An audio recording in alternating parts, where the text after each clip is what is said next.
Welcome to 5 Minute Lunch Break today. I'm just 5 minutes late. That's pretty good for me. Anyway, glad to be here. Glad that you can be here with me. And I'm going to get into some stuff today. Just some things I was thinking about this morning, and I might get into trouble, which that's I guess okay. But not trying to start any arguments today.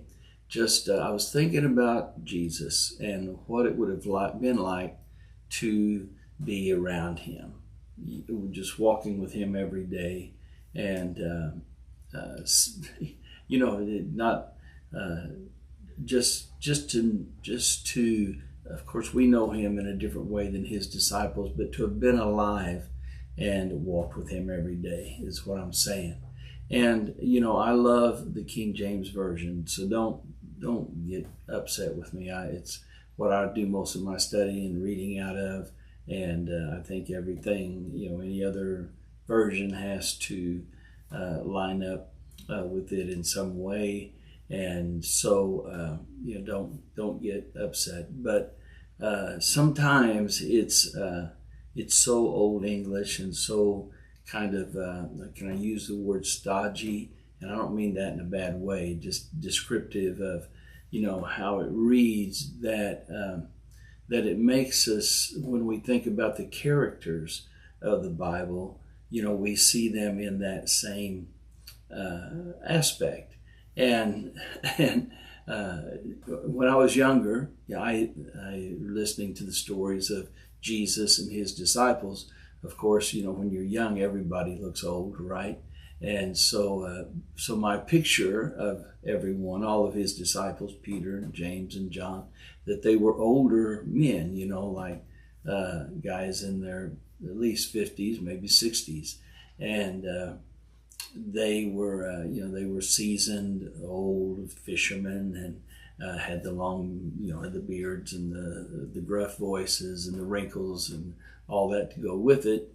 And it didn't until later on I finally realized that Jesus was 30 when he started his ministry. So he 33 and a half. He was here 3.5 years. So in his early 30s throughout his ministry, and it only stands to reason that his disciples would have been about the same age. And so I've never met a bunch of 30-year-olds or guys in their early 30s that were very stodgy. Have you?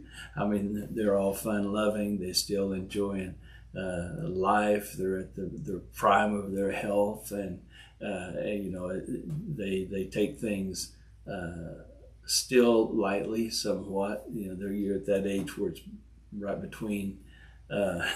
I don't know. We said when we get in our 20s, we've grown up. Well, we all realize that it takes longer than that. I'm not sure I'm grown up yet, but anyway. I think that these were guys that had a lot of fun. I think they were guys that saw the world through a young lens, and they. Some were somewhat immature still yet in the stage of maturing, and Jesus was here to guide them in that process of maturing. And he, though he was very mature, obviously he was also, I think, very, what's the word? Very fun-loving and a happy guy. And I don't think he went around, in a stodgy attitude. Sometimes it's like we read the Bible and we're like, it's a Shakespeare play or something. Juliet, Juliet, wherefore art thou, Juliet? And that's probably not the way it was at all. But one of the things I thought about was Jesus and his disciples. They're trying to keep the kids from coming to him. They feel like that the kids are going to, I guess, wear him out. They're a distraction to him, and there's something. He's very serious about this whole event, this message that he's getting ready to give to these people, and and he doesn't need that kind of distraction. And Jesus is like, we read it in the Bible and it sounds like very serious, but he's probably something like this. Hey guys, what are you doing? Let the kids come, man. This is kids of the kingdom of God. Look at the smiles on their faces. Look at the innocence in their hearts, and look at the joy that they bring to any situation, and just all the things that children are. And he's just excited about them coming to him and wanting to sit on his knee and wanting him to lay their hands on him and bless them. And so so that's kind of the basis of a picture of Jesus that I see. Here's a guy that is just loving life, and he's loving people, and he's not all serious every day about everything.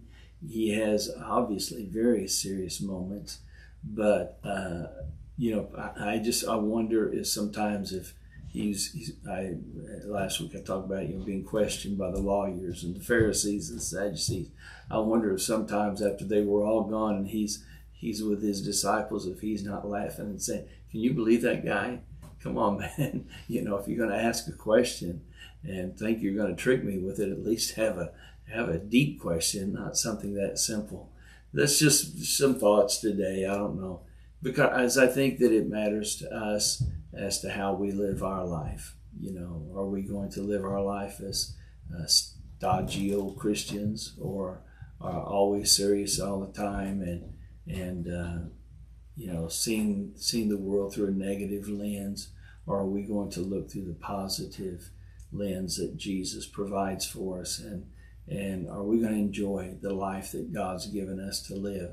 I know it gets tough sometimes. I do, and I've been through that. I still every day I wonder what more can I do? I want to do more for the Lord, but